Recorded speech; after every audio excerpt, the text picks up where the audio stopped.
We're going to Cape Cod. We're going to do some fishing on the canal and in the environs. Probably hit a couple of the small ponds in the interior down by Mashpee. See what's what. Fishing historic places, Cape Cod. There's an 11-minute slowdown on Sandwich Road in 1 mile. You are still on the fastest route. You just heard Google Map Girl tell you that I'm going over the Bourne Bridge. And you know you're on Cape Cod when you get over that bridge. But you know you're in Massachusetts because there's a line to go across the bridge. Because as you know, Massachusetts cares about Boston and only Boston. And when you think about that, that means that they'll do infrastructural projects out in Boston, but the rest of the state might as well be the moon.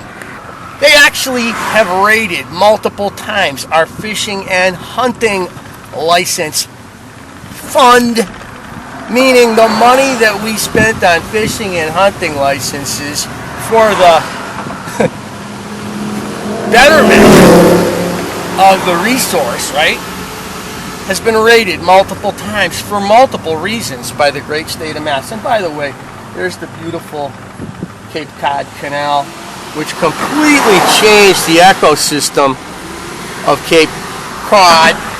The stripers will now run through the canal instead of around the entire cape as they did for centuries.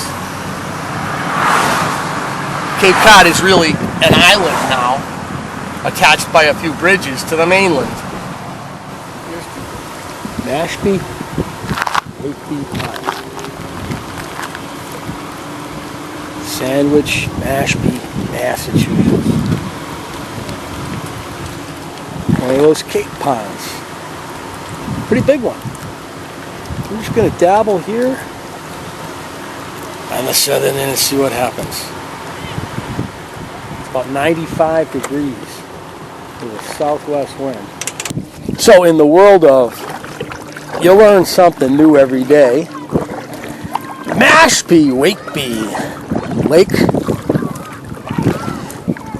should really just be called Mashpee Lake. I don't know where the Wakeby came in. It's kind of got a English colonial sound to it, so I want to just call this Mashpee Lake because the topic of today's fishing historic places has got to be the Mashpee Wampanoag struggle for tribal status in Massachusetts. And I mean, this struggle is ongoing right to the present day. I mean, I don't know all the details, but I do know that it began back in the 1970s when one of my favorite historians of the Amerindian, or ethno-historians, which is what he prefers to be called, James Axtell, wrote a treatise on or in defense of the Mashpee claims and presented them before a federal court.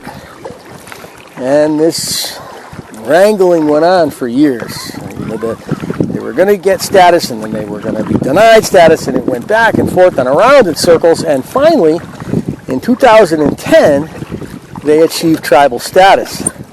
Well, the Trump administration, and I believe it was 2019, 20, right in there, decided to declassify them. And I don't know the details behind this, but the point is, a federal judge overruled the Department of the Interior, and the Mashpee Wampanoag are still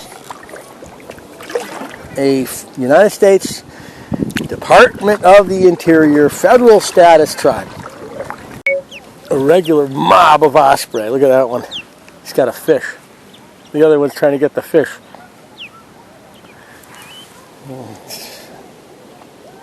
These osprey. It's like 4 of them right here. So one of them catches a fish. And the other one, I'm kind of worried. What if I catch a fish? Taking no prisoners. We're going to go right over the top of that weed bed, seeing if we can get a reaction. Now, my own family heritage has Natick in it. Now, the Mashpee, like the Natick, are a praying Indian tribe, meaning they're a tribal people, or the remains of a tribal people, or a conglomeration of tribal peoples that were brought together around the teachings of one of the rare Protestant ministers who decided to minister to the Native people. And typically, English Protestantism did not really work hard to bring in converts from the world of the natives. Unlike the French Recollects and Jesuits, who worked overtime and used logic and rhetoric and reason, learning the Amerindian languages and spending hours instructing, teaching, and then reteaching, and taking on tribal sachems to discredit them. All kinds of efforts were made by the Jesuits and Recollects in French Canada to convert the native people with some degree of success. The English didn't do much of that. And ultimately, their praying Indians were a collection of various native people who had adopted Protestant Christianity.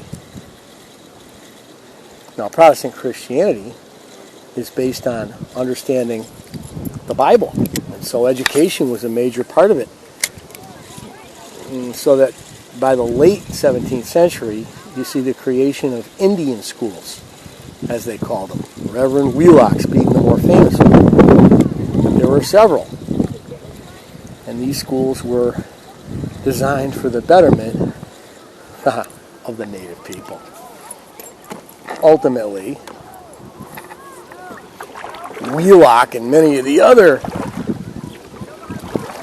ministers who preached to the Amerindians remarked that they didn't make good farmers, they were naturally slothful. I mean, there was a lot of racial stereotyping and a lot of misunderstanding. I mean, remember, in the world of the native people, the women do the planting.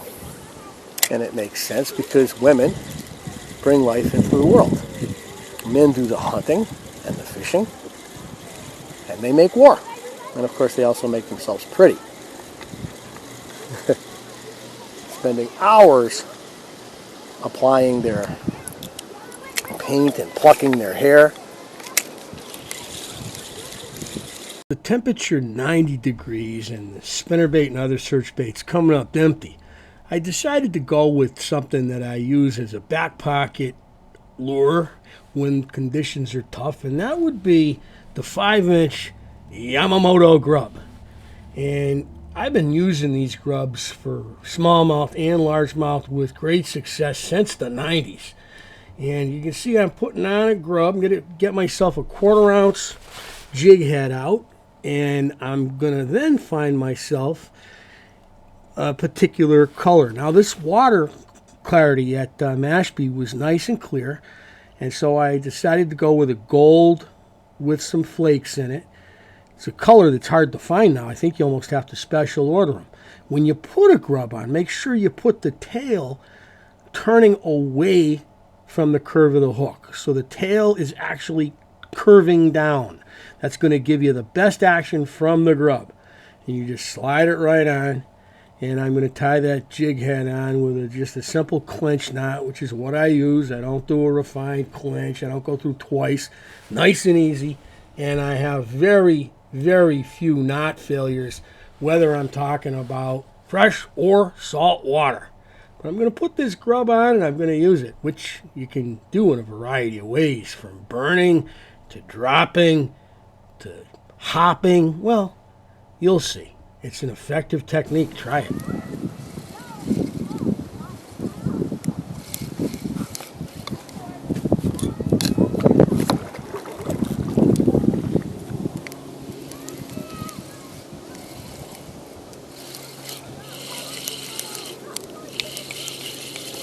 We got some. Oh!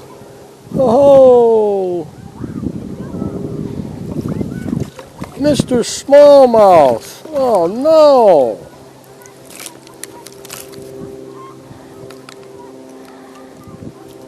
On the grub. Little small. So, fished Mashpee. Middle of the day.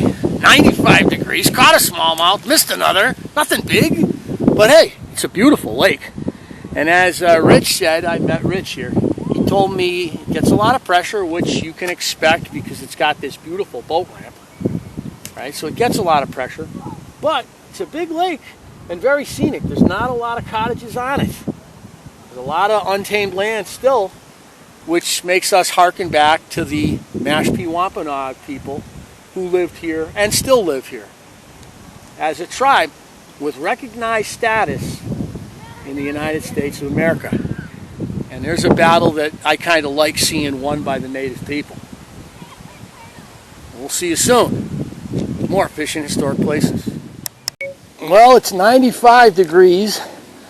The truck is ready to go. The kayak is in the truck, but I am standing in the waters of Mashpee Pond, enjoying it immensely.